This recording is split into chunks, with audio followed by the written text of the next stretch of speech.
cast. I was in the cast for about a year. It was a long road back for Danny. He was stuck inside. I had to do something, so he made him very comfortable and got him a good setup for gaming. That's how I fell in love with gaming, because that's the only thing I could do.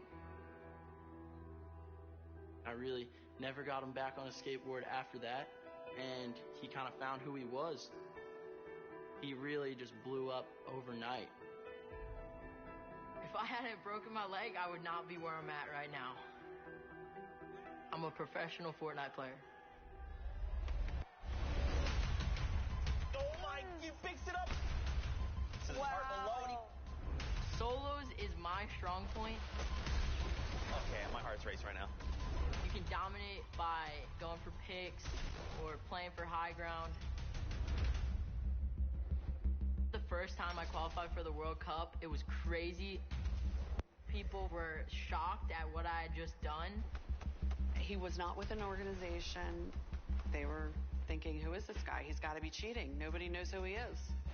He was on a mission to prove them wrong. Dub said, look, I've qualified. I'm just going to come back and just flex on literally the entire region. To prove them all wrong, I qualified 4 times for solos and once for duos and joined FaZe Clan. Dub's consistently good. I play with so much confidence. I just love the game so much that I just want to put every minute into grinding, so I can be the best player I can be.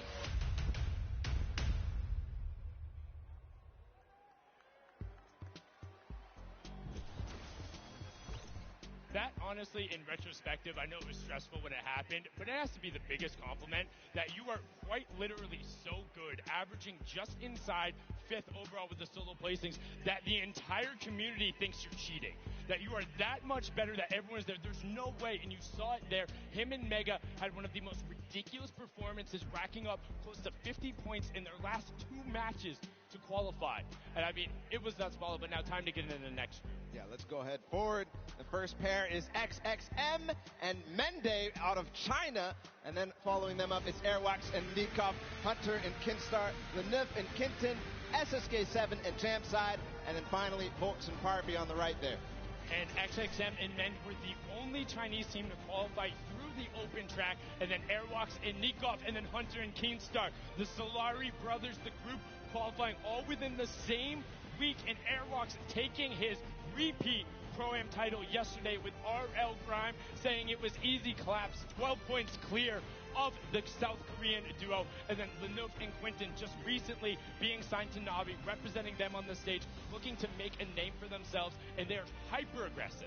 One of the duos I think a lot of people need to look out for, though, is SSK7 and Jamside, known for their aggressive style of play, always fighting for high ground earlier than most people, and then not giving it up. Nobody is going to be able to contest them off high ground. They get tons of eliminations because of it, but we'll see if that might bite them here today. And you talk about insanely aggressive. Most people, you need to tag them and see shields broken or maybe white damage to go after them. Volks and Parpy, if you move and they see a pixel, they're going. They raise all kinds of chaos in NA East when playing in the Trios tournament, and now we're going to get a chance to talk to the aggressive Oceania duo down on the floor. Jordan, what do you have for us? I've got Parby and Volks here, 2 of the most astonishing talents out of Oceania.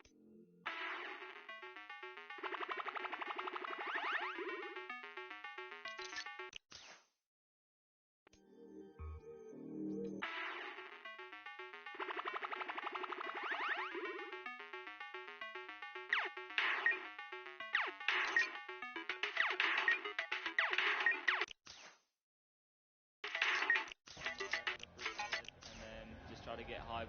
Love it, regardless of the region. That's great. Fruit salad. You can take care of NA East and EU and everybody. Now, the most astonishing thing here is this record, this elim record of 102 that you guys had, the single most elims in 1 week. I don't think anybody would expect for either of you guys to be super W key today because of what you're up against. But what is your strategy going into this? Just play slow and get hot. That's basically it. Beautiful. Well, we're going to see it here very soon. We can't wait. I'm disappointed that routine of 2 fruit salads in the morning isn't going to give them the confidence to continue what we know and love about them, the W key mentality. I honestly thought he was just going to turn and look at Jordan and be like, W key, holding forward the whole time, but they know it.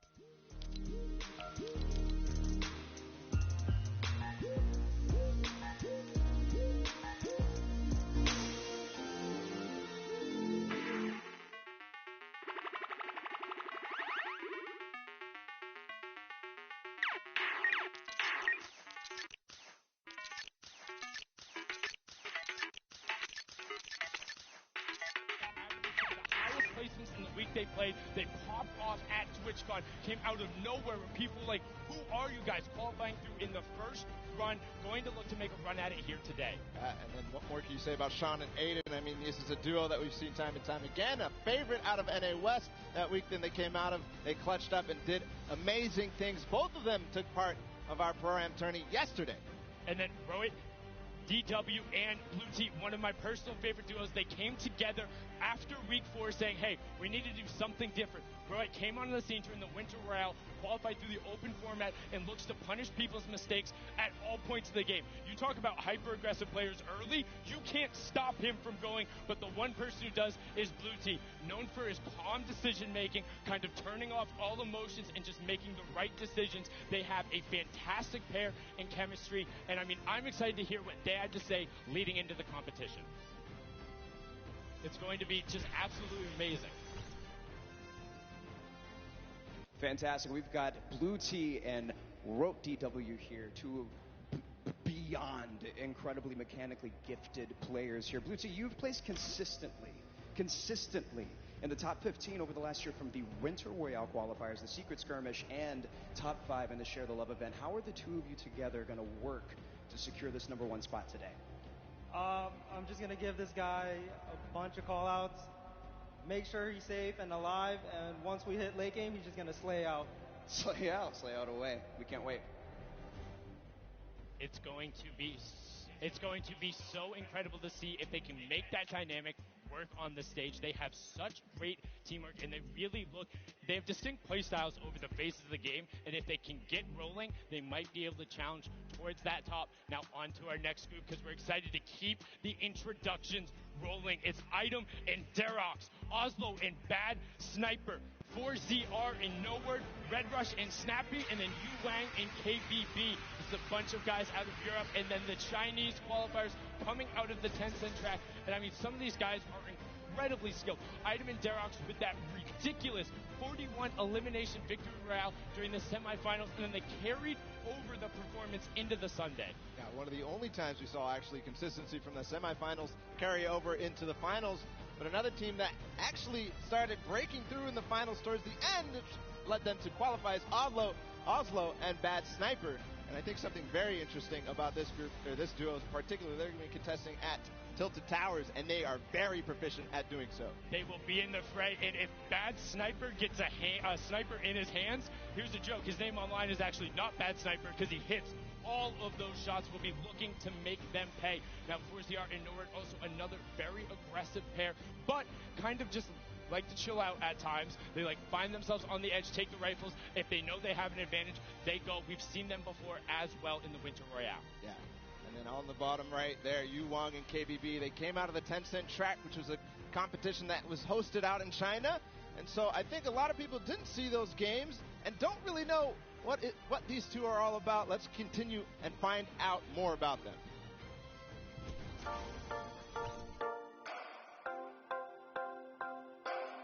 心情的话，非常亢奋吧，就可以跟各国的选手切磋。如果想跟一个队来对抗的话，我更希望是跟芒果那队。要对游戏的喜欢，对吧？然后对游戏的理解，还要有一个信仰吧，就是想成为冠军的一种念头。毕竟职业就是要奔着冠军去的。喜欢这款游戏，然后对游戏的理解程度，然后对自己的技术非常的自信。心情就感觉跟做梦一样，但这一切都是靠自己努力得来的，就非常的好。冠军等着我们。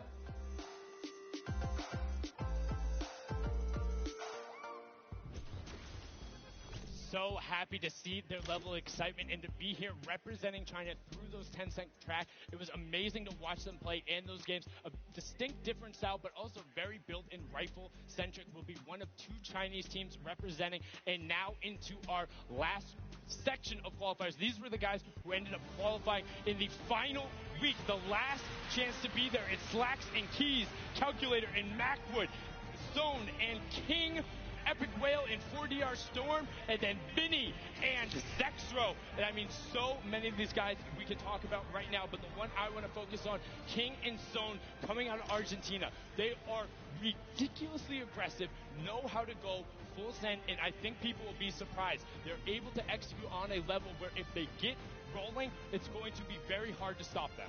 It's one of the same situations as the kind of Chinese duo, at least at smaller extent, because a lot of these guys don't know how they play, don't know how to respond when the play style that they haven't gone up against is shown. But one duo I want to talk about is Epic Whale and Storm, because this is one of the few fully qualified duos. We'll see both of them tomorrow, and what a way to do it, because they came together at the last second as well.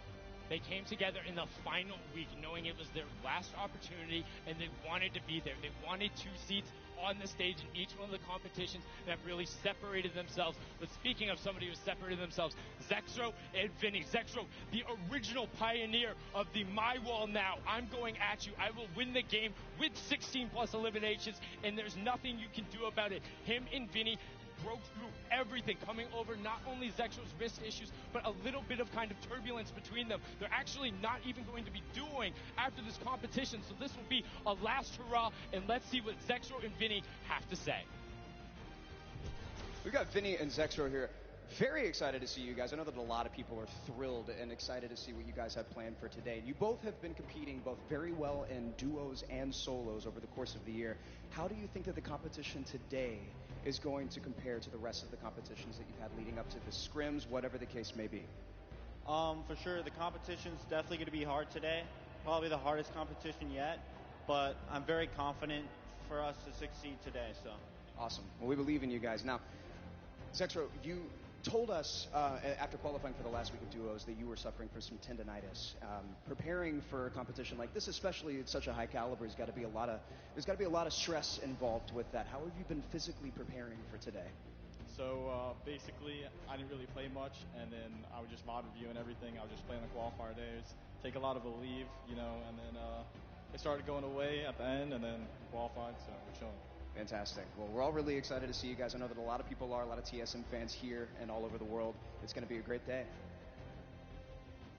There you have it. It's proof that it's not all about just grinding and playing all the way through. You got to do your VOD review. You got to take care of your body, get those wrist stretches in. That's Zexro's story there. We'll see how they perform today. We've got one final group of duos to let on the floor. It's going to be Serpent and Hype, Wolfies and Rojo, Skype and Vato, Forwinds and Tux, Kluja and Thomas HT, and then finally Puz and Ming. I mean, there's so many players in here you can call out. Serpent and Hype were the original. Can you translate it to Sunday? They won so many of those semifinals, and in the last week, were able to do it. I got an opportunity to actually talk with Rojo in the practice room, and he says he's excited to be here, wants to play, wants to get on the stage, and knows he'll be able to enact their game plan. He wouldn't tell me what it was, and I wouldn't leak it anyway. Though the stream duo, kind of a little bit of parity there between Vinny and Zexro. Skype battling a ton of wrist issues and then able to overcome it, and I got to speak with him as well, and he's like, I'm just happy. I'm glad I'm here, man. And there was a fantastic post he did about it. Yeah, he had that Twit Longer where he basically went through how he lost his confidence because of his wrist issue and then gained it back because of the support of all you guys at home who supported Skype through his journey, and the French community doing so as well. Moving on forward, Borwin and Tux, somebody I think is very interesting because they qualified and moved through the entire, they switched duos at the last second, so same thing. And then you have Klusha, a player who qualified as well for the solo competition, and Thomas, his partner from Singularity. And the final duo, Puz and Ming, representing from South Korea. Unfortunately, there was an Asian team who was unable to make it. Puz and Ming having won in the Week 8 qualifier where there wasn't an additional spot. And on top of that, their consistent placements earned them that alternate spot coming out of the regions. We had an opportunity to talk with them and have a package set up, and let's see what they had to say.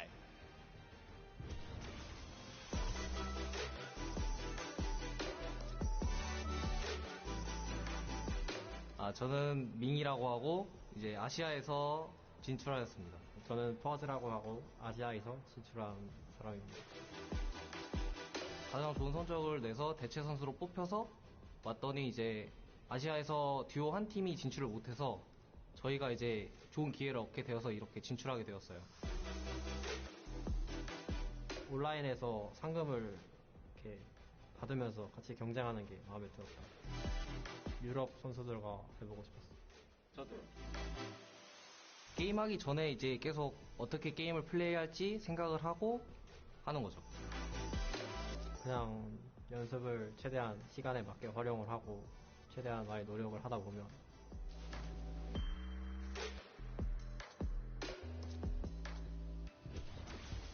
I mean, I can only imagine what is going through their heads. First, taking the top spot in a week where there wasn't a qualification spot, and then having one of the most consistently best placements, then being chosen as an alternate, and finding out you're going to be competing, having a chance to represent Asia and South Korea here, and they are very good. They're known for playing aggressively, trying to find a side of a zone, box themselves up, and get some shots towards the side of the rotation. If they can get that position, don't expect them to not be dangerous, because they will make some waves, and that's the competition.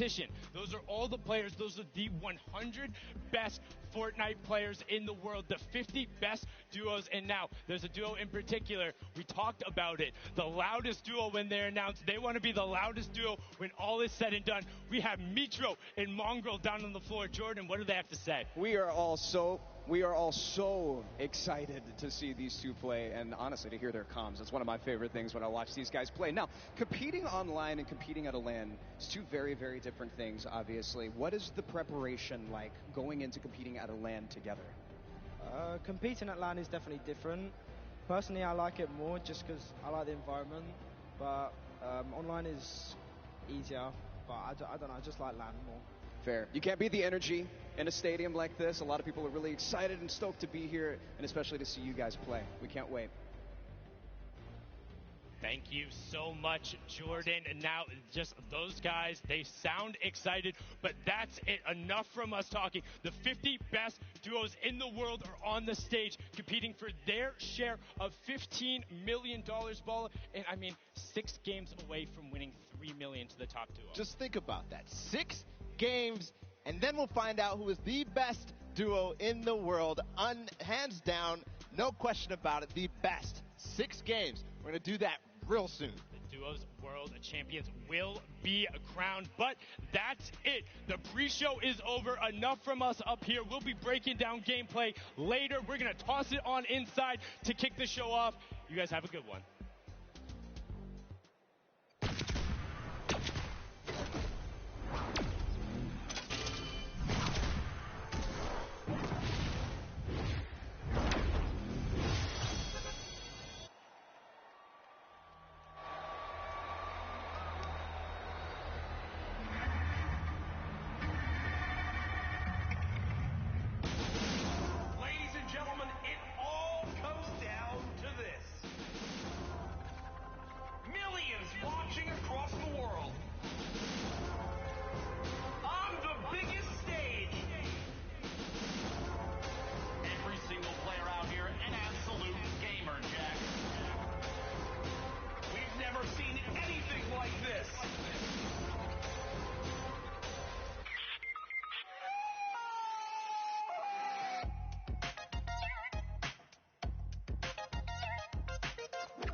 freaking boys on. It's amazing.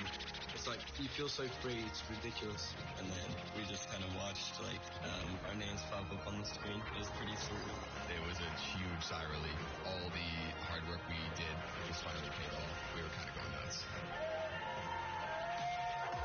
He finds his zone. He has to go forward though because there's a change in elevation. He finds the first shot, can't find the second, and he does! He left. That is why he's a World Cup qualifier. This is it right here, the 1v1. Who is the other player in this round? He takes what? Damage to himself, and all of a sudden it's complete chaos. What a win! Victory Royale! GG!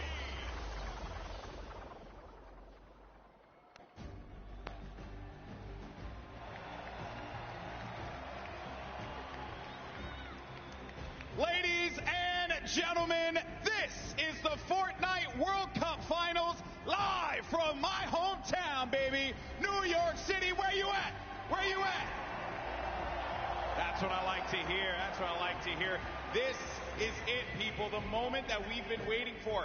10 weeks of competition leads to this. I'm your host, Golden Boy, and I couldn't be more pumped to be here because we're about to see the greatest Fortnite players in the world go up against each other in duos competition. Millions in prizing on the line, and most importantly, what's right behind me. The championship, the trophy, and the first ever Fortnite World Champion. We're gonna crown that today, and it's gonna be awesome. And I wanna know if everyone here in the Arthur Ashe Stadium, are you hyped? Are you ready? You know what? Maybe I can't do the job. I think this will do some justice.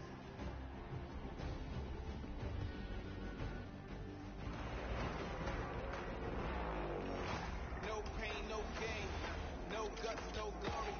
I'm a one-man army. Ain't a one-man army. Ain't a weapon formed against me. And you already know the rest, so you know your best ain't gonna switch me. If you the best, I'm the next thing.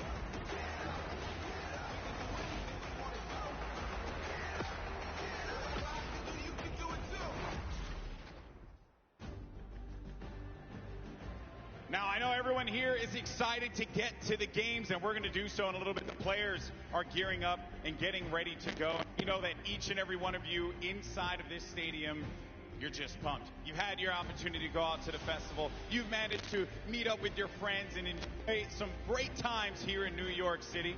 And obviously, our players are here to win a world championship. And the good news is we have two players standing by with Jordan Fisher who are looking like they can contend for the top of the mountain. Thank you, GB. You are a handsome man. Now, I'm going to be super honest and very forward right now when I say that I've got two of my favorite people in this stadium right now that are competing together. Two of my favorite people to play with, two of my favorite people to watch and study. We have Sean and Aiden. Aiden, one of the most dominating controller players in the world, and he's proved it time and time again. With Sean on mouse and keyboard, one of the most mechanically skilled and gifted players in all of Fortnite. Now, with this combination of one of you on a controller and one of you on mouse and keyboard, there's got to be some pretty unique strategy that you guys can pull together. Can you talk to me a little bit about that? Yeah, our synergy is great. Like you said, he's one of the best mechanical players. His tunnels are insane. Like, it's just insane watching him play. And just, you know, me being an aggressive player and having good aim, we really combo together well. And I'm hoping we're going to do good. 1,000%. Now, Sean, you both competed in the Pro-Am yesterday, which was a lot of fun. We all know that was a very sweaty lobby. But your thought process, your strategy going into today, tell me how that differs from yesterday and your performance there. Well, I think yesterday was like super fast-paced. You need to get kills to place well. But today we're going to go for endgame, play super slow, and just hope we can kill it endgame. Fantastic. Well, we're all so excited to see you guys. GB, what do you have for us? Always a pleasure to hear from the Ghost Duo. They're going to look to go to the top, and they very well might do that. Now, I asked you guys earlier, I said, are you ready? So I'm going to ask you again, New York City, are you ready? Oh, no, I got to take the earpiece off. New York City, this is my hometown, and I know we can make some noise, so I'm going to ask you one more time. Are you ready? The Fortnite World Cup Finals start now. Let's send it over to your casters, Courage and Ninja. Ladies and gentlemen, it is time. The Fortnite World Cup Finals live from New York City. Everything on the line here today. My name is Jack Courage Dunlop. And well, guess what? I'm joined by a surprise guest appearance. Yeah, man. Tyler Ninja Blevins. I am so excited for today's action.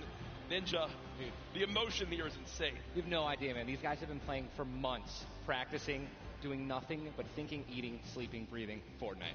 That's it, and it's all led to this. I know the nerves absolutely at an all-time high. I'm nervous right now. I'm just casting. I'm not even playing. Meanwhile, they're paying for $15 million, but it's not your normal Fortnite rules we're going to be playing today. Let's take a look at the format, catch everyone up to speed. I know a lot of new eyes will be on Fortnite competitive today. And Ninja, here's the format for points. So, this is duos. If you place in the top 15 duos in this game, they earn 3 points. Top 10, they earn 5 points. Top 5, they earn 7 points. And finally, the Victory Royale, they earn 10 points. Now, those points cannot stack, meaning in a game, you can only get a max of 10 placement points. Also, 1 point per elimination. So finding that good balance between elims and placements will be very key. Here's the prize money breakdown. And Ninja, you've been involved in competitive gaming for a long, long time. Have you ever seen anything like this? No. I mean, you're looking at first place, $3 million. I mean, heck, I'd even settle for third at 1.8. Settle for 1 point. I'll settle. No, we've been playing. We've both been competing for a long time, and I've been competing for almost 10 years. Prize pool's never even come close to this. This is life-changing. Yeah, absolutely mind-blowing numbers right there. Again, everyone who made it this far, $50,000 in their pocket, but their eyes are on that top 10. They want to jump up that prize money ladder. Again, we are live right now from the Fortnite World Cup Finals. There are so many talented players here today from across the world. We want to hear your thoughts on Twitter. Use the hashtag Fortnite World Cup. Really, anywhere you can use hashtags. I know we both have our predictions. Oh, absolutely. Who you want to go first? No. You go first. Who for you is your standout that you're looking to see if they can take it home today? Dude, man, I mean, I gotta give it up to Mongol and Mitro. I think they're gonna definitely close it out. They've been. I really am just super interested to see how they play. I've been watching a lot of their World Cups after they've already qualified. Hands down, one of the most aggressive duos throughout, the qualifications. But are they going to do that here? Are they going to go for placement, or are they going to still W key like they've always been doing? That's typically been their gameplay of choice. There's a look again at Mongrel and Mitro, both qualifying from Europe. You see, last time they played and the week they qualified, their drop of choice was Loot Lake. Yeah. So will that remain the same today? These early game battles, these fights for the different points of interest will be so key. You go with a European duo. Yeah. I'm picking a European duo as well. Another young squad, Mr. Savage M and Benji Fishy. Dude, Mr. Savage M is cold-blooded. Yeah. Every time I met him, I'm scared of him. And they're absolutely insane, as you can see right here on your screen.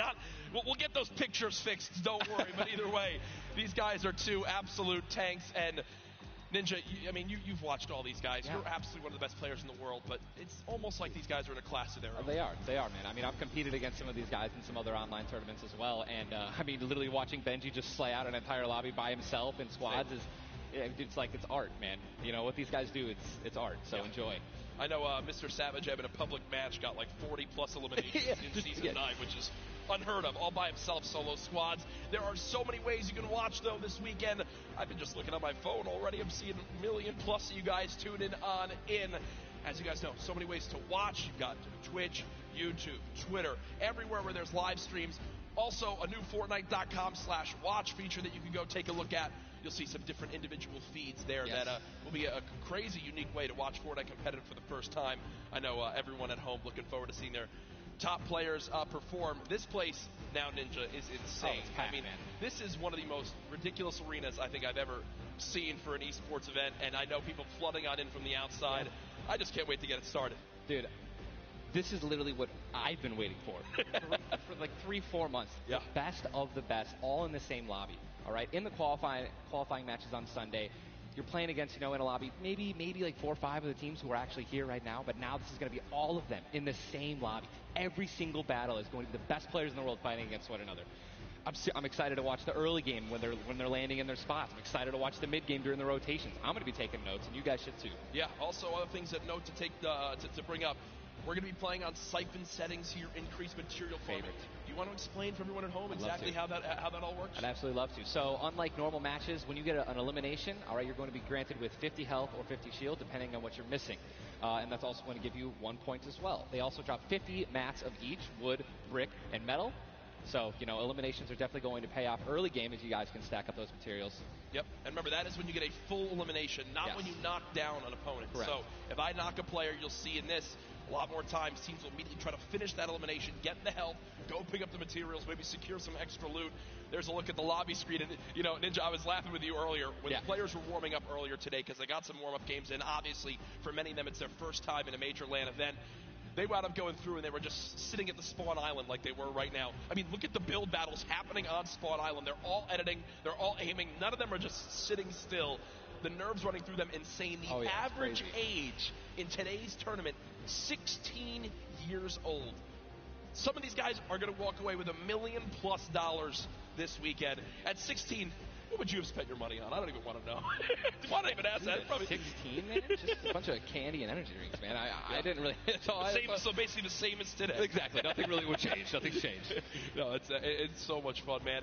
Again, people flowing on into the venue, looking at these duos, looking at these contested areas, right? Loot Lake has been a very hot topic. Yeah, man. Aiden had been landing there throughout all qualifiers. You see, Mongrel and Mitro, I've been hearing some notes about Tilted Towers and or Neo Tilted as it's now called, of where they're going to go. In your opinion, right now you play 6 games. Yep. You know how detrimental it can be to your mental state if you have one where you kind of drop right off spawn and get taken out. Yeah. What is your game plan here? Are you going for it? You don't care how many people land there? You just go and play your game? Or I think you shy away? What do you do? No, man, these guys have been practicing. They know. They know that they're going to be contested. Yeah. They know that, and they're not, if they're intelligent players, they're going to play exactly how they've been practicing the last 10 World Cup qualifiers. They're going to go exactly where they go. They're going to push where they're going to push, and they're not going to care who it's going to be. Now, me, honestly, I'd like to say that that's how I play, but dude, in a situation like this, I think that if I saw someone contesting my drop, I'd definitely defer and try to go somewhere else. Yeah. But you have one bad game, getting over that's going to be a huge mental obstacle, right? You get knocked first. Yeah. That's going to be something that you're going to be thinking about in the second game, the third game. Oh my God, should we change our landing spots? And then if you're thinking like that, it's over. Yeah, and I keep seeing you look down. You're like eagerly wanted to talk about this map. We have what the first map is going to be in front of us. But again, guys, there's so many exciting things going on in the world of Fortnite right now. One of the new limited time modes that is actually going on. Prop Hunt. We watched a little bit of it yesterday, but again, made by Stray Kite. It's a fun little hide and go seek game almost, Ninja. Prop Hunt is the greatest thing that Fortnite has created from creative. It is amazing. It is hilarious. I mean, we were literally getting angry and but also just laughing hysterically right when we're about to make it into the incinerator and get our points. It's just so fun. I mean, you could be a toilet. You want to be anything. You want to be a pink flamingo, a bus. Go for it. Just go for it. Yeah, we've had some fun games of Prop Hunt that we played. But again, right now, live in the gameplay for free, Prop Hunt. A little bit different than the competitive settings. Obviously, Arena, it's been talked about, Ninja. This is the most played in qualifier for a tournament ever in the history of gaming. 40 million competitors, down to the top 200. To be exact, 178 because of the double qualified players. Right. That is, you can't even put in your head just how insane those numbers are. I think it's just important to show and let everyone know that, man. Just Epic continues to change the game, making these qualifiers online. It just allowed so many of these kids to be here today because they've been able to play it, from the comfort and safety of their home instead of traveling across the world just to qualify. Yeah. So I think this is one of the first times we've seen something like this, a qualifying like this, and dude, I'm just excited to watch these kids dominate the next freaking 4 hours, 6 hours. I'm ready to stay here all night. Hey, I'm down to stay here all night. I have no problem with that. I'm sure the arena is as well. When you talk about LAN events, right, you have so much competitive experience. You've been to so many across different games and genres. The one thing that stands out to me, though, it will never feel the exact same as it does as playing at home. So for these guys, what are some tips that you can share or you think that they should kind of take into account as they're playing, maybe on LAN for the first time? Well, do what I always tell people when they're saying, hey, Ninja, I'm going to a tournament, any advice, right? It's do exactly what you do at home, all right? If you wear socks and, no shoes at home, that's what you're going to do. If you don't wear any socks at all or you wear sandals, you wear that. If you wear nothing but sweats and PJs when you're gaming and practicing, that's exactly what you should be wearing right now when you're competing, right? Yep. Don't try to change anything up. Drink what you normally drink before the games, water, energy drinks, whatever the case may be, or, eat what you're going to eat. Do not change anything up. It's very important to get in that mental state of what you do and how you've been practicing the entire time at home. I've even heard of stuff as far as like don't change your sleep schedule and what you're trying to do for this. Like literally take it like it normally is. Now, again, we talk about how there's $30 million on the line of the Fortnite World Cup Finals across today and tomorrow, but there's already been $3 million in prize money given away this weekend. That happened yesterday at the Creative World Cup Finals. Let's take a look.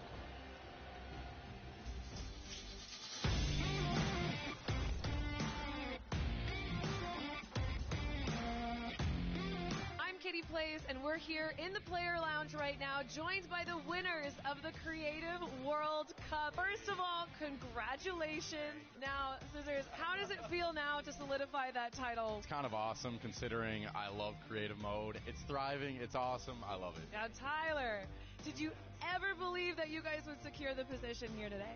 Yeah, I always knew we had it in the bag. You know, we're the week 1 qualifiers. We're the most stacked team. There was no competition. Just when the last map was a death run, I knew we had that in the bag. We got some good players here. I knew Zan would clutch up, and he did just that. You could tell he lifted the finger. He said, we need 1 coin. Just grab this coin right down here. If he can do this without being eliminated. Here it is. The win.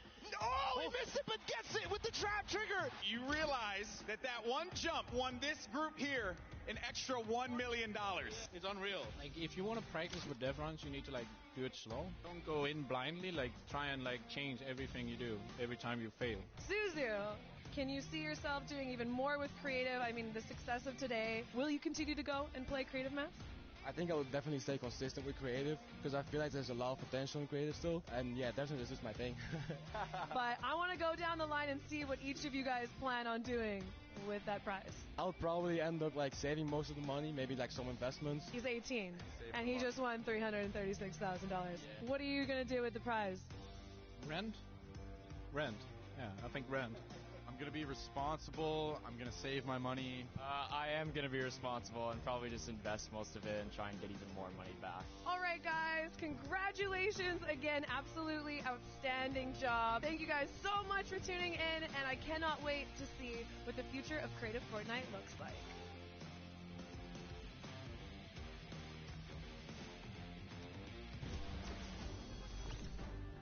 The Creative World Cup Finals, so much fun yesterday. Again, congratulations to Scissors and his team. $1.3 million won. I'm going to address the elephant in the room here, and it's not Tim the Tap Man. You didn't win that, Tyler. That's correct. What exactly happened here? That's correct. But, you know, the crew that I picked out, man, Pal, Taco, and Kaz, just a good bunch of kids, man. I mean, I think, and I also got to meet a lot of the creators, the ones who developed a lot of the maps. And just a lot of passion from these guys, man. And, you know, I was really happy that I was able to, not even me, together as a unit, we pulled in, you know, 300 or 295,000 as a team. Dude. I mean, little whips, man. You know, we were just killing it, little ice creams. But that event was so incredible. And just another thing that kind of came out of nowhere again, that Epic changed the game with creative. You know what I mean? It kind of popped up out of nowhere. All these people, so many people, there were hundreds of people here because of creative. Yeah. And again, I know I talked to Scissors about it too. He can't believe just how far it's gone from his original runs he made to now. It kind of inspired one of the 3 maps yesterday for you. What was your favorite? Was it kind of the prop hunt mode? Was it the run? Junkyard Juke, bro. Okay. Hands down, Junkyard Juke is the most fun game I've ever played. I mean, if you're going to go in with a crew of like 32 people, if you can even muster up a crew of 32 people, like I want that to be a playlist where I can just go and play Junkyard Juke, and it just fills in 32 people. Hey. It's so much fun, man. I'm with that. What about, should we get the whole squad together or not? I'm down with it. Oh, we totally should. We should get a massive content creation squad and just go into that. It'd be the most funny thing in the world. Look, I mean, there's nothing greater when you're a little teddy bear and you're just walking around like trying to make it in. It's amazing, man. Hey, listen, it's all fun and games here. Obviously, the theme of this weekend, things going on outside of the fan festival. There's also the Battle Pass redemption.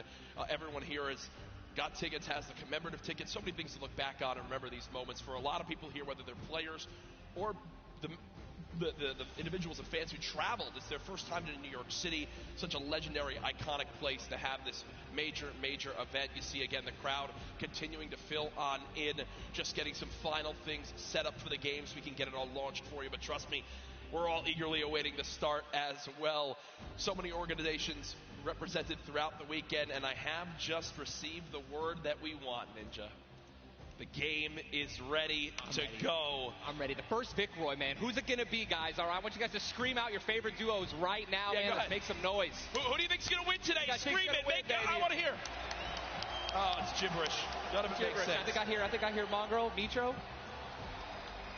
Here we go. Ladies and gentlemen, the Fortnite World Cup Finals duo competition begins right now. Jesus, this is going to be intense. I mean, there's nothing more, honestly, nerve-wracking than the initial launch. Off the bus, man. You're flying. Someone's going to die. Someone's going to be eliminated. Who's going to be the first one? Yep. You don't want to be the first one knocked out in the World Cup. You know, I mean, literally, I knocked him like, it was the first game in the Pro-Am, and that was just amazing. You can't live that down. I don't want to be the first person knocking this. No, for sure. As now we immediately hop on board with my pick to dominate today, Benji Fishy and Mr. Savage, and they're heading right towards Happy Hamlet, a place they've called home so many times, and this is contested. It's already contested. You're flying on into here, Ninja. The early game's so key, and already Benji Fishy trying to put shots down range with that revolver, but area is contested. You see they're kind of split from each other right now. What are their comms like in this exact moment? I mean, I think right now they're just going to be trying to hear exactly where these guys are, footsteps, any type of information they can pass off to one another is going to be very important. They've been practicing this landing. I'm pretty sure I watched these guys play literally every week because they're from EU, so they were before NA qualifiers. Yeah. And yeah, this is exactly where they normally land. Savage and Benji, they don't always land on top of one another. And you're honestly at a disadvantage if you do land in the same house because you're going to be getting less shields of one another, right? Less chances of getting shotguns and things like that. And I'm just interested to see how they're going to play this out. Are they going to be aggressive? Are they going to back down? Well, we just saw the first zone has been revealed, and it is a northern side zone, so anyone in Happy Hamlet not safe. Polar Peak, Frosty Flights, Paradise Palms, Lucky Landing, all not safe. As we continue to keep an eye on this fight, 98 players remaining right now in this game. Now, we mentioned the increased material farming right now, so you're hitting a couple trees, you're getting 20, 30 materials like it's nothing.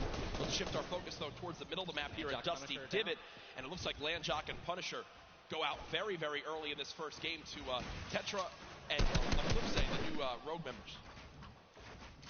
They're wasting a lot of material right now. You can already see it. They've got only 100 maps left. That's 10 builds. These early game fights are always so detrimental. You have to be very, very, very particular with how many mats you're going to use when you're trying to ramp rush somebody, because if you make it there and they shoot you out and you have no mats, I mean, you're left with literally nothing to protect yourself with. And look at the advantage that you now have. Tetra hasn't had any shields, but because 2 eliminations come on through, he gets both. That's 50 shield per elim, putting him at max HP, and now he can completely change how he takes this fight. It's not like the normal games where you're still stuck at 100 health and you might second guess what you want to do. You might play a little more passively. No, because of those early elims, they now have Dusty Divot to themselves. They pushed out the Asian duo, pushing towards that top Dusty Divot side of XXM and Mend, and now they're sitting pretty. Divot all to themselves. They've got metal galore here, as well as wood. The one material that really be lacking is going to be stone. Yeah, definitely going to be lacking stone. They can get a 500 metal, which is going to be their most valuable asset here, landing in Dusty. What I'm just interested to see is, they have no rotation items when you're looking over there, so hopefully they find something that's going to help them rotate later. There are no balls that spawn in Dusty, so no ballers. It's going to be very difficult to make it to the late game if you guys don't have some sort of crazy rotation. Shadow bombs, anything like that. Here's another fight going on towards Fatal Fields, and with how little materials there are, you got to think these players down low who are already just on light HP are in a tough spot, and there it is. Scarlet and his duo, Bell, get the quick elimination onto Brush. And that's going to push back Brush's duo into Fatal Fields and try to hide for a brief moment. Another rough start right there. So much stone in Fatal Fields. I feel like Fatal Fields is a underrated landing spot. I think you can get everything at Fatal Fields. You definitely get wood and brick very quickly, and then there's definitely some metal that you can gather around. There's a bunch of cars and things like that. Some tractors there in the sticks. But listen, man, I'm really curious as to why they're not pushing Sizz. Well, it's kind of a double-edged sword too, because yes, Sizz is by himself, but we've all experienced how easily you can hide in that brush there in the cornfields. And Sizz Lucky, these top players who land Fatal Fields know how to actually navigate the loot in the corn without breaking the corn. So I need to break the corn every time. Right. I'm not good enough to know, but there's a certain path you can go on, and Sizz Lucky will actually be able to go back and pick up Brush's cards. So this is key. You think you should go Reboot for it? Vans. Remember, when you get brought back, you only had 100 HP and a common pistol. That will bring a lot of attention over. If you are Scarlet and Bell, are you sprint back over that fight? I think so. Now across the map, though, An engagement going out between KBB, Yuang, and their duo up against Vinny and Zexro, and there's the knock right there, Ninja. Drum shotgun's very powerful. It's definitely underrated. You can get inside somebody's 1-by-1 right there. I mean, there's another knock with a drum shotgun, just absolutely wreaking havoc. Yuang trying to take this wall. I think his teammate is not going to be able to stay alive, so it's going to be Zex and Yu. He's got the shield advantage. All he has to do is play this patient. I'm going to be pretty sure that these guys don't have that many materials, so just needs to spray it out and hopefully find a chance to take him down, but he's healing up. Yeah, Zexro has minis as well as big shields, so we'll be able to get back to full shield. And Yuang now in a tough spot. Do I try to go? Zex definitely can interrupt this now. He took too long to start going with the reds, but it looks like he's just going to be going for the reloads, taking his time, and he might be dipping out, maybe trying to. He's definitely staying aggressive, but he's going to get the revive off, and now it's a 2-on-1 again. Zexro staying confident though, knowing right now still at over 150 HP, the teammate has to be at 30 health. The wall comes through, trying to spray it, and it's not going to happen. And you see Zexro right there, hands right to his head. Some solid damage done, but Yuang dropped down to 59 HP. But with that elimination, we'll bump back up to over 100. Very, very close right there, Ninja, with the drum shotgun. Very important is checking out the storm right now. A lot of these players, there's a lot. You guys can't see the screen, but there are plenty of people who are outside. They're going to have to start their rotations in. And this is actually where a lot of very talented players with their aim can clean up a lot of kills. This is actually my teammate and I's reverse. Our strategy was to try to get in those spots where you can beam people who are going to be flying throughout the sky using a lot of the slipstreams and just taking advantage of, your incredible accuracy. A little update, too, on Sizlucky. They did get the reboot in Fatal, so they're both back in play. Look at how slow this lobby is going, folks. 92 players left, and a definite fan favorite here, Nate Hill and Funk of FaZe Clan, currently set on up near Lazy Lagoon. And Ninja, this is your landing spot that you went to with your duo reverse.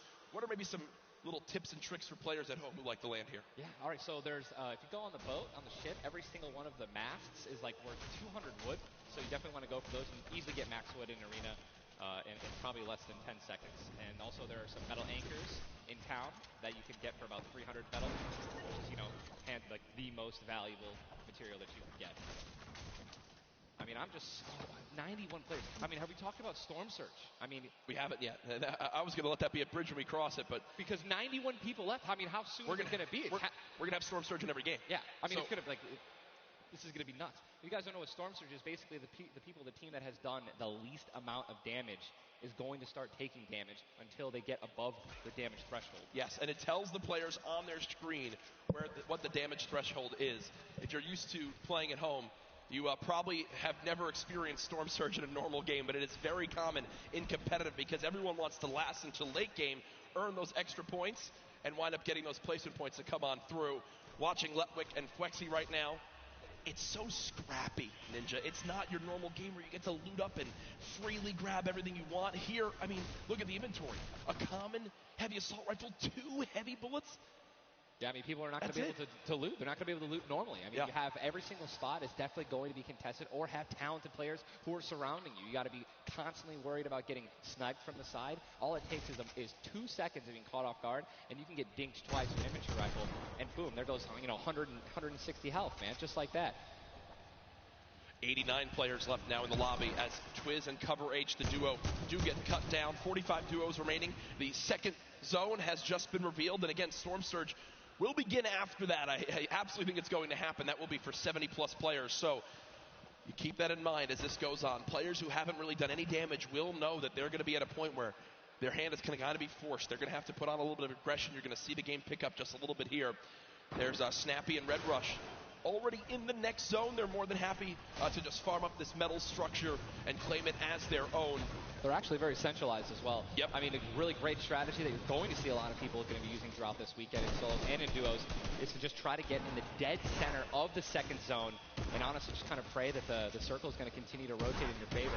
I mean, I'm still looking at a lot of these guys' inventories. One guy just gets knocked in front of him. Like going to try to save his team. It's not going to happen. But there's not a lot of rotation items. I haven't seen a lot of shockwave grenades. I haven't seen a lot of shadow bombs. I don't see any launch pads in anyone's inventory. Yeah.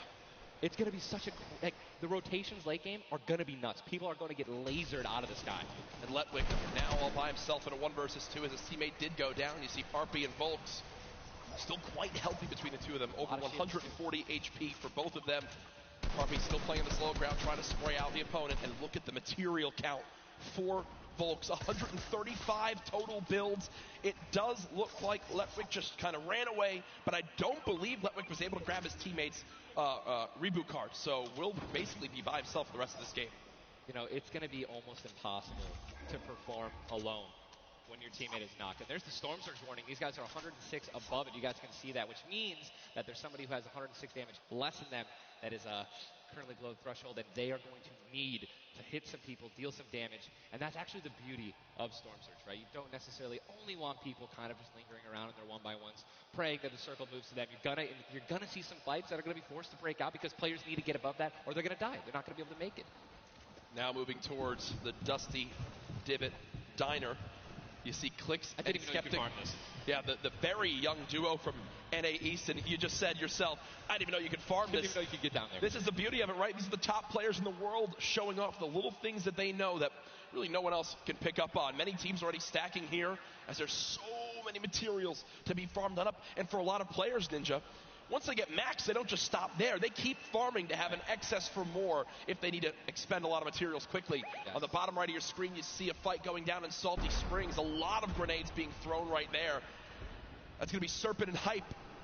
Serpent and Hype in a pretty decent spot. Yeah. If you guys can look on the mini-map that we're staring at, every single team is now in the safe zone. Everyone is safe in the next circle. It is moving in. And double heavy sniper is in play. For those of you guys who do not know, a heavy sniper will take out a metal wall. It'll take out pretty much anything. It does 1,500 damage to structures. So if you have two teammates who have double heavy snipers, they can see a team, line up a shot of somebody hiding in a one-by-one, and be able to take them out. And that changes the game completely. Once you hear double heavy, you can no longer sit still ever.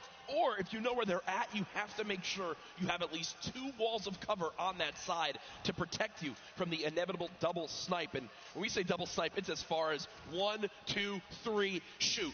And they both fire at the same time and catch you off guard. There's absolutely zero time to react. And one thing you guys we've talked about are the rotation items. We got 6 shadows for this guy, and they have a baller, so they're sitting pretty. I think these guys are in a great spot. Absolutely. And you see the zone did just update towards the northern side of this current storm. Storm Surge is now in play, so players beginning to drop. 80 players in total in this game. They will just rotate on out of here. Hype and Serpent don't want the fight. And that's Jay now quite weak. With Storm Surge beginning to tick in. Quentin and Lanouf now having to push a fight as Storm Surge is affecting them as well. And you see it just kind of smites them down from the heavens, and there they go. Getting dropped by Storm Surge. Unfortunate for them, but again, with not enough damage done, they do fall below that threshold.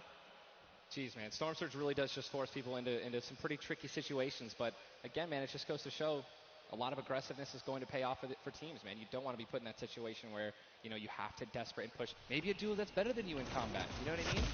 And Airwax and Nikov just... That's a replay. Was that a replay? They just went down. Airwax and Nikov are winners. Well, Airwax at least are back-to-back winner of the Pro-Am. Does go down. Airwax double qualified as well. Tough first game for them as they do go out quite early on. 71 players left in this game. 38 duos. Again, it's a slow crawl as everyone begins to drop. Have you ever seen anything like this in competitive No, I think that the only time that we saw numbers like this were when the circles they didn't really chunk that much and they were more centralized in the beginning of competitive. So really no one had to rotate that much and no one had to fight. So now that these circles are really just kind of moving around the map, you can't really predict them. I mean, you're getting these players who have, again, the great aim, and they're just beaming people who are focusing on trying to rotate into the circle. Now look, there's so many people coming from the south right now. And it's just free kills if you guys are in a top position with solid aim, man. You're going to Texture right now, already getting beamed. He's spamming the spacebar, trying to make it as difficult as possible to hit. He sees a lot of, look at already trying to figure out right now, where's he going to land? Look at all these people who are already boxed up. They're already creating these tunnels. More shots coming down. And he's going to be able to make it. 8 grenades.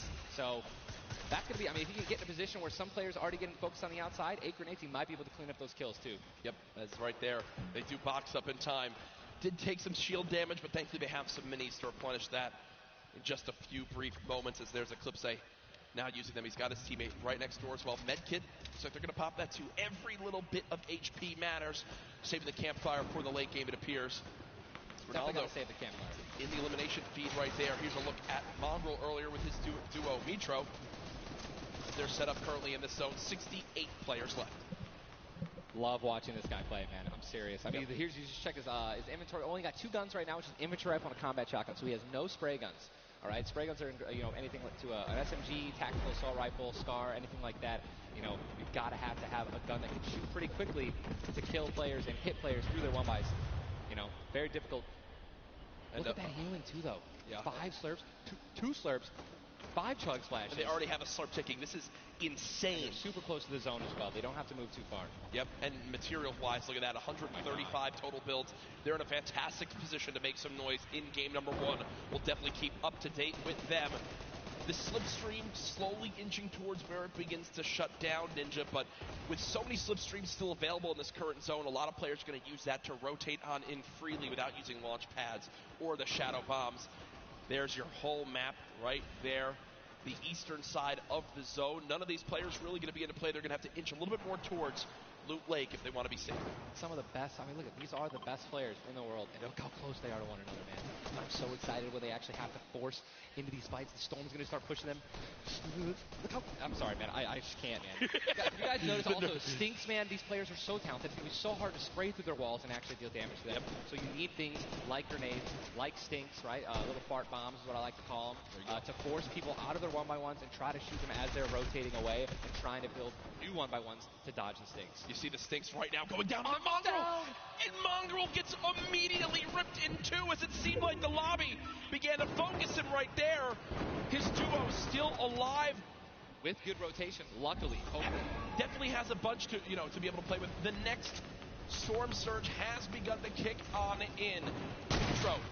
12 damage below, will have to begin to put shots down range. The zone pushing as well. So in this position, with the zone at their back, Mitro's goal, spray at players who have to push from the zone. They have one way they can go. They can't afford to take storm damage.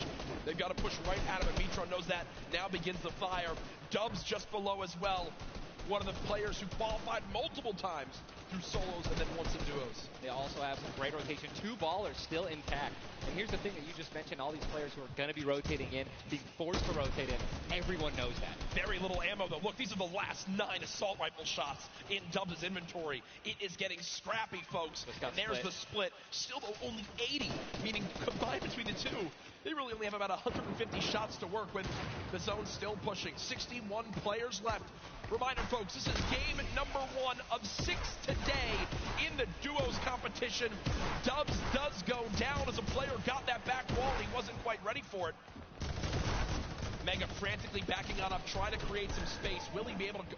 He's going to go for the pop that slurp. He's got the storm surge on. He's trying to be aggressive. Oh, he's still below, right? He's going to need to be aggressive. He won't even have time to revive his teammate. His teammate got finished, actually, so he's got all the shields in the world. He can get back up to full health. Storm Surge is still ripping him apart. That slurp is barely keeping him alive. Hitting him for 25 damage every time it winds up ticking. There it is again, dropping on in. Mega's hand is forced. Some big damage right there, still below. As players are continuing to drop all around, but Mega doing a solid job of keeping himself alive right now through the Storm Surge. Fantastic composure. Again, one of the young players on this stage looking to try to secure the title of Fortnite World Champion. No more Dubs. The duo still down. So now finally above. Finally above. And guess what? The most important thing to realize, guys, look at that rotation. Yes, he's alone. Yes, his teammate's down. But he has an incredible kit to not only make it to late game, but maybe even clutch this win out. He dropped the shotgun. Okay, there you go. Got the combat shotgun, one of the greatest shotguns to have late game. Does incredible damage, long range and close range. And all the guys, the circle just rotated now into the storm. Massive amounts of distance needs to be covered. This storm surge is insane. It's still going on. Finally taken out. 52 players left. And this is where things are about to get serious, guys. Thomas dropped some ammo right there for his teammate, Inclusia. And you see Thomas, that epic infantry rifle, one of your favorite weapons, Ninja. What is so good about that assault rifle? It 100% rewards pinpoint accurate players, right? There's no bloom necessary. Your marker, your aim is right on their head. Boom. You're going to get that headshot. You're going to get 80 points of damage. And there's now the upgraded versions, the Legendary and the Epic, have 10 shots instead of 8. So, I mean, it just packs a punch, man. It can really catch players off guard. And that's exactly what you're going to need when you're playing against these top players who will literally build and protect themselves when they get shot once. Folks, there are 45 players left in this very, very small zone. We are now on our 6th storm. You see it's about to begin to move, and players will frantically have to go across the map. Zayt and Saf right now discussing exactly what they should drop, pulling up their map, looking exactly where they have to go. 44 left in this one.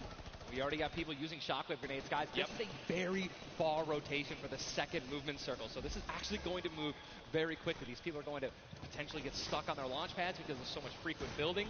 It's going to be nuts. And who's going to try to take the high ground? Because after this first circle goes, this is where people start to only try to use the high ground. And we know high ground is everything in competitive Fortnite late game. Everyone frantically moving away from the common enemy of everyone, which is that storm circle. Macwood taking zone damage. Daedra as well. King slowly bouncing on through with the shadow bomb, and does land. Yes, but taking no storm damage, just playing right on the edge of it. Yeah, right on the edge of the zone right now. Will just stay boxed up for a brief moment.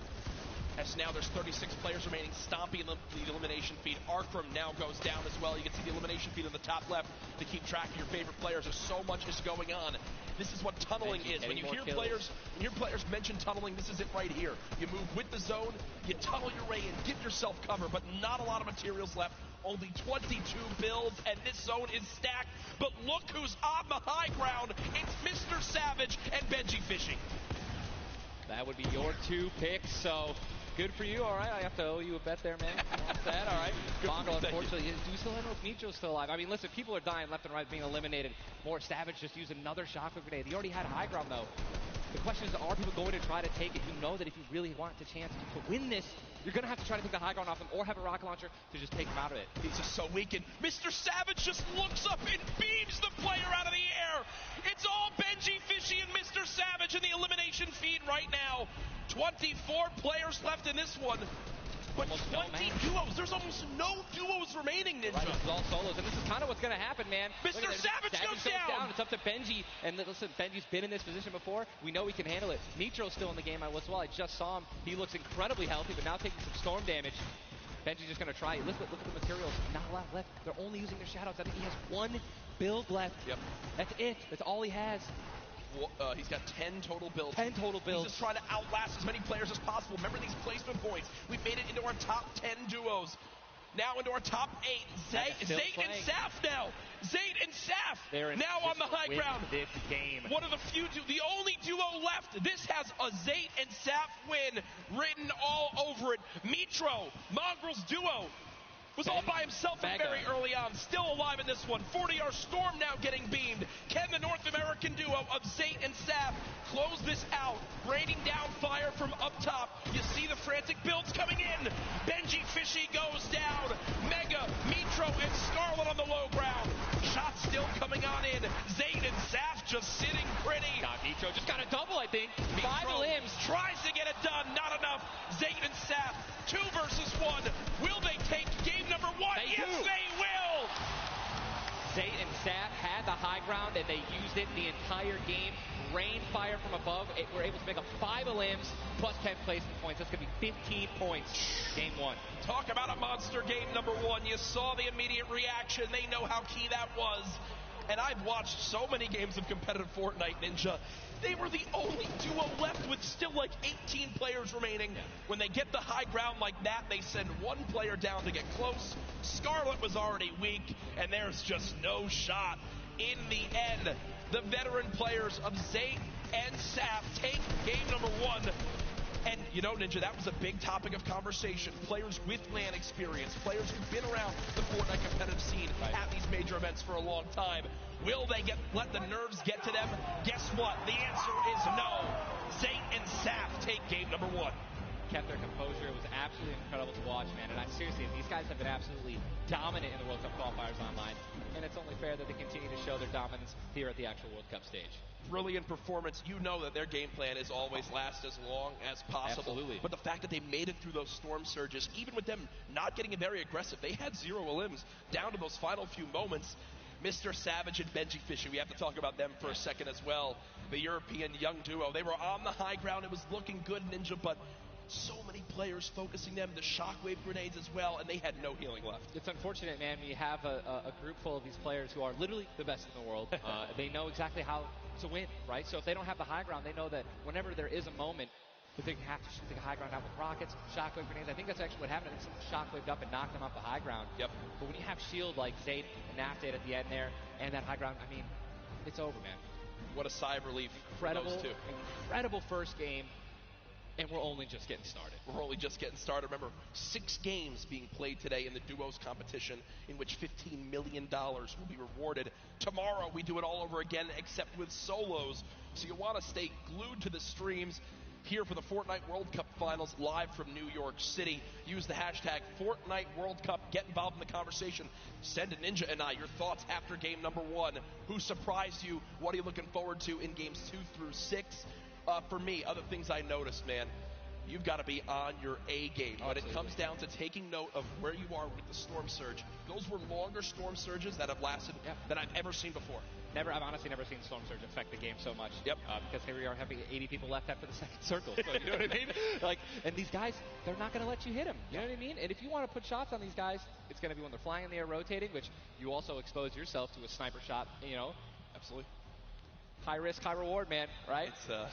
Let's see how these guys change. I wonder if the guys who did get hurt a lot by the Storm Surge, are they going to make changes in the second game? Are they going to be a little bit more aggressive and trying to deal some damage as they rotate?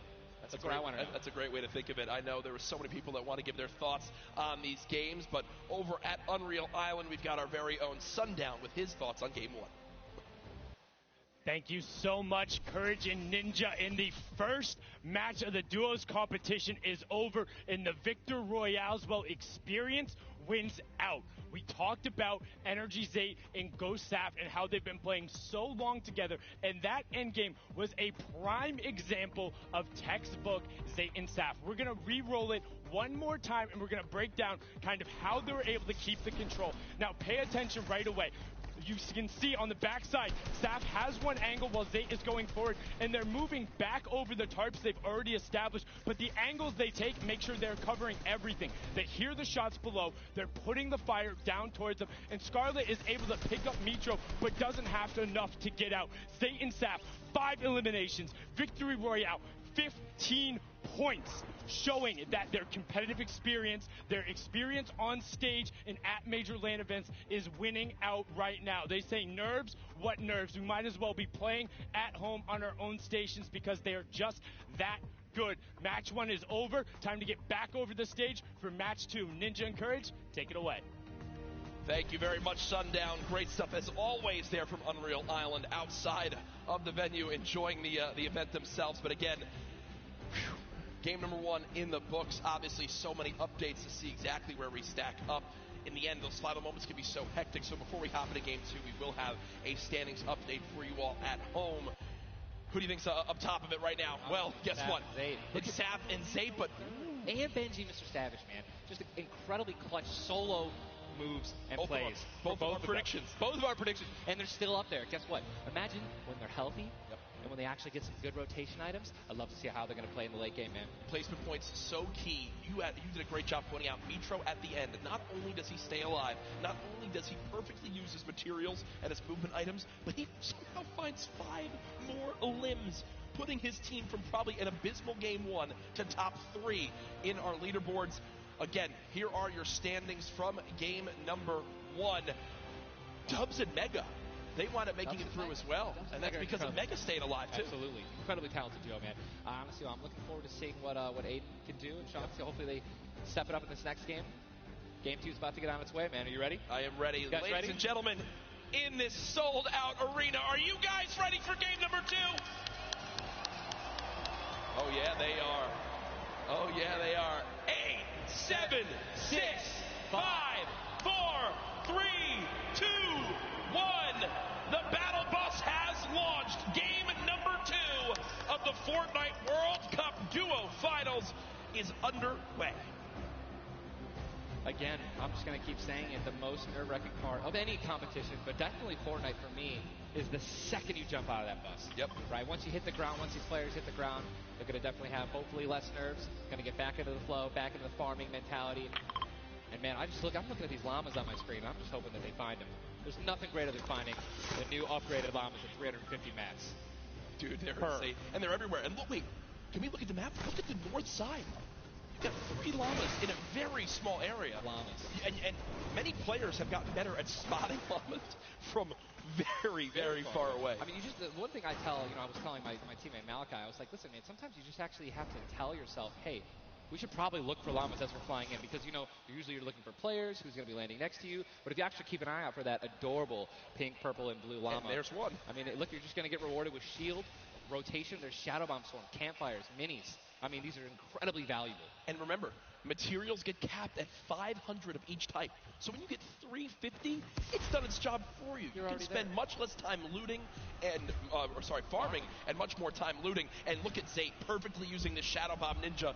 For players at home who are wondering how he just used it for way more than the 6 seconds it actually lets you use it for, explain a little bit of staying on the side of the mountain. Yeah, all you have to do is just continue that jump animation. That's going to trigger the double jump. And as long as you don't touch any solid ground, you're going to be able to continue to double bounce back and forth, man. It's an incredible use of the Shadow Bombs, and you're probably going to see a lot of players do something like that in the late game off of other people's builds, and which is way more difficult to do that off a mountain, by the way. For sure, as we now take a look at Storm is landing side of the map, and this Storm is very far. Great point to bring up there. We can see on our side, the zone right now basically gets cut off at Dusty Divot and Neo Tilted, and the rest of the north side of the map are in play. So everyone near the middle and south side will have to move, and you see in the elimination feed very early on, Elevate does get cut down. So a tough start for the duo from 100 Thieves right there, as you've got to wonder if Arkram's still alive. Either way, though, Daedra and M11Z looks like they have players down in Loot Lake. In Loot Lake, Lucky Landing, and they do have a duo nearby. Looks like they're trying to obviously back away while continuing to farm up. Lucky Landing is not really a 4-person landing. When more than two people land here, one of them is going to be leaving a little bit handicapped. And Yuang in a fight right now, popping that last big shield, so all of his damage that he will take from now on will be permanent unless he gets an elimination and gets. Look at how good these stink grenades are right now. Scram and Mexi have lost so much HP off the start of this one just from getting ticks. The spray does come on through. A third party, though, beginning to shoot down on a Yuang. So another player putting their attention towards this fight. Trying to line of sight at Snobby, but KBB does go down. It's now Yuang all by himself, and no materials left, Ninja. He can't even take a wall. They're really, this is an abysmal position to be in. Yuang knows that. Trying to fall back to his teammate to maybe sneak a revive, but I just don't see. A lot of these players really are kind of hesitant. You know what I mean? They don't necessarily want to push. There is a third party now. They don't have a lot of shield. Are they going to get off the right play? They're going to push forward. Yuang no shield, and he's going to get the double. He's going to get the double and the revive on KBB. And there was some delicious shockwave grenades that just slid down the ramp. Yuang takes them down. The 4 builds left. I believe there was some help. The shots that came in from that third team getting nearby, which weakened them at first. Yuang gets the cleanup on the last one right there. What a swing for the duo. Shot does come in onto Keys, though, as another fight going down just outside the desert side of the map. Keys and Slacks up against 2. Running out of materials already, and guess what? These guys are at the farthest point of the storm. Yep. So this is not, they can't afford this fight, right? The longer this takes, they're not going to be able to get materials. They're going to be burning all the materials in this fight right now. So they're definitely going to need these elims to make up for it. That was clean. The knock on Landjock. And Landjock and Punisher went down early last game as well, and it looks like Landjock will suffer the same fate here. Upgraded combat shotgun, you know he's going to take that. Punisher trying to make some plays here. Still, now it is a 2-on-1 situation. Just need to play the numbers advantage. And again, Storm is about to start moving, so they're going to have to make some plays sooner rather than later. No ammunition. Very few builds. No shields. This spells disaster, and Punisher goes down, and there's the frustration in the player camera right there. Slacks and Keys, 2 quick eliminations. But you mentioned they can't afford to do that. It takes so much time in that fight. They got to go very far still. Now over to Neo Tilted. Clicks and Skeptic in a fight. Got some shield. Doesn't necessarily want to use this many to only get a 10. And he looks like he's trying to obviously take some all to help his teammate out. No, he's getting taken. With the trap kill, he's going to get the knock. Unbelievable, incredible place. Bad Cypher goes down, and now he's continuing to branch out. When you guys are in fights like this, you always want to do exactly what he's doing right now, which is branch out, continue to build these little 1x1s with pyramids, try to confuse your opponents of where you actually are healing up. Skeptic just 8 builds left. They're trying to stay alive right now. They do have the number advantage. Clicks has time to pop 1 mini, and it looks like they're going to go for it right now. They've made the conscious decision to try to build out, but no. They back up for a moment. Finally gets a shotgun. Yep. Shotgun picked up. Grenades now as well. They want to go for the second elimination, and we take the, oh my god, we got some trap content in real life. Did he just take the L in real life? Homie, this is land. This dude's going to come over. No, I'm just kidding. 40. But the Stinks never come know, on man. in. Stinks coming in, 22 health left. Campfire down. He has. Oh, and look Nitro who's Mama, here. third party. Hello. Look who's here. NA puts up the take the L, and EU says, no, no, no. This is the World Cup, baby. I'm going to show which continent is best. Mitro and Mongrel, full HP, and they storm roll through. Duel in for Mitro. Clicks Still right players there. down low. Wow, incredible. Let's look at that kit. Gold Scar, Gold Combat, Heavy Shotgun, or I'm sorry, Heavy Sniper Rifle for taking opponents' walls. Look at, they're just stealing and bum rushing, and that's going to be it. And there's no shot right there. Skeptic. You saw, hey, putting on a show. I love it. The man does YouTube for a reason. But then also a fantastic player. I think speaks a little bit too soon. Aiden now on your screen. Does knock one. Hasn't finished the elimination yet, so still will gain 50 HP if he can get the full. There it is. Now a 2 versus 1. Aiden and Sean. Look at how weak Sean is, though, Ninja. Sean has absolutely no health. A little bit of shield. Hopefully we're going to drop some minis here. Aiden being the good team that he is. I'm sure he's calling it out right now. But it is also a 2-on-1, and they don't know, we don't know how weak this guy is right now, but if he is, we're going to look to try to trade. And there's a double shotgun shot for over 21 white. Players no shield left. They're going to try to put the pressure on. Sean has no health, and look how aggressive they're being. They're both one hit. They could actually grab. They're going for it. They're saying, no, you would have thrown the trap down by now. They're calling and there it is. And look at the take from Aiden. The jump out to the side, and they'll be rewarded with shields, with materials. And look, Aiden actually, there was 2 big shields. Yeah. Aiden can get the full health. That's incredible, man. You see the stats so far this game. Aiden has done 434 damage, has taken 312, and he's near backup to max health. I know Aiden is a crowd favorite here. Every time the camera goes on, there's a big cheer from this sold-out arena.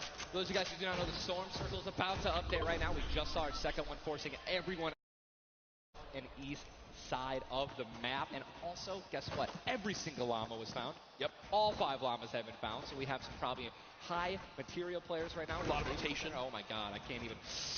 Freaking out, man. You're getting into it. Looks right like a now. lot of people. I love it. Yeah, we're looking around. They're all gone. There's only 1 airdrop that's left, which means a lot of players. It's very difficult, man. Going for airdrops is super risky, but it looks like everyone at the World Cup here is taking their chances. And what's kind of funny with this zone, as you see it on the bottom right side of your map, the slipstreams are there to basically help everyone get from the southeast, east, and south side of the map easily into this zone. So if you kind of sit outside and wait for players to move in from the slipstream, you might be able to deal a lot of damage. And remember, you might think, oh, well, there's no way you're going to get that elimination. I'm not even talking about that. I'm saying free damage for Storm Surge when that comes into play, because it is going to happen very, very soon here. We're about a minute away. It literally looks like we've been watching that action. But there's 84 teams, 84 players left still. Yep. I guess that's a testament to our observers backstage. Great stuff to them. Sizlucky does take a bit of storm damage right there. Chug splashes in the inventory. And Ninja, like a dolphin. Chug splashes have came into this game and they've completely taken competitive by storm. Are they the best healing item currently in this meta? I think that, there's a lot of items that get added where, not everyone is all unanimous about it, right? Some people do not like it. But let me tell you something about these splashes. I don't think I've ever seen more positive, reactions from an item being added than when Chug Splashes were added. I mean, nothing but positivity on Twitter. It was absolutely incredible. I woke up to some delightful posts. Delightful just some delightful posts. Yeah. Those of you guys who don't know what they are, each one splash, they come in packs of 2. You can stack up to 6. They give you 20 health, 4 shield, whatever you're missing. And they're instant. You throw them down the ground, and they can be used to heal you and your teammates around you, as well as, if you really want to be a troll, your enemies that you've knocked. Here are Mongrel and Mitro in the zone, and you talked about this inventory. I'm going to come out and say it right now. There is no way someone in this lobby has a better inventory than what Mongrel has right now. And when you come into this, they were already in your top 3. So they're in a position right now, Ninja, where if they have a pop-off performance right here, with only 6 games being played after the first 2, they could be your leaders. Absolutely. I mean, they were only 2 points away from first. Yep. And they didn't even win the game. And Mongrel went down early before placement points were even rewarded. So, Sean and Aiden in another fight with Quentin and his squad. Sean trying to take some walls here.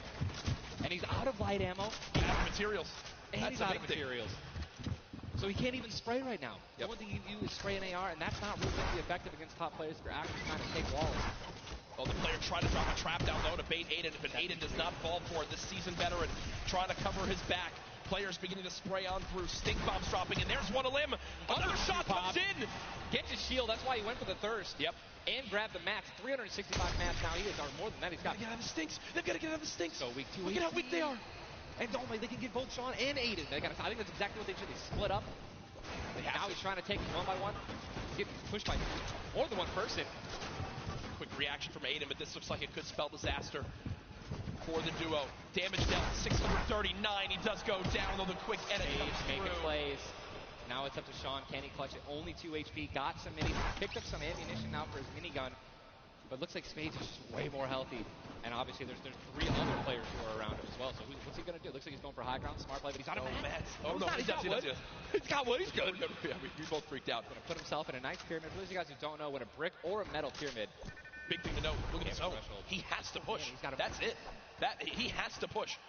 He has 52 health, but the zone is right at his back. He's got to go. Don't even worry about Storm Surge. They're 446 above as well. Has a shot and he's going to be taken down. I mean, that's just the worst position to be in any competitive game, is being weak, low materials, low health, and being forced to push in. Every time you watch Aiden and whoever he's playing with, they are always the most aggressive, it appears. Yes. If you remember the famous moment, I think for me, arguably one of the most famous moments in Fortnite competitive history was the Nick Merckx and Aiden duo, where they made it into the big bonus about a year ago. Oh my God. And a crowd popped off. Well, they're always scrappy getting into eliminations. Here, the stat popped up for a second. Aiden and Sean had done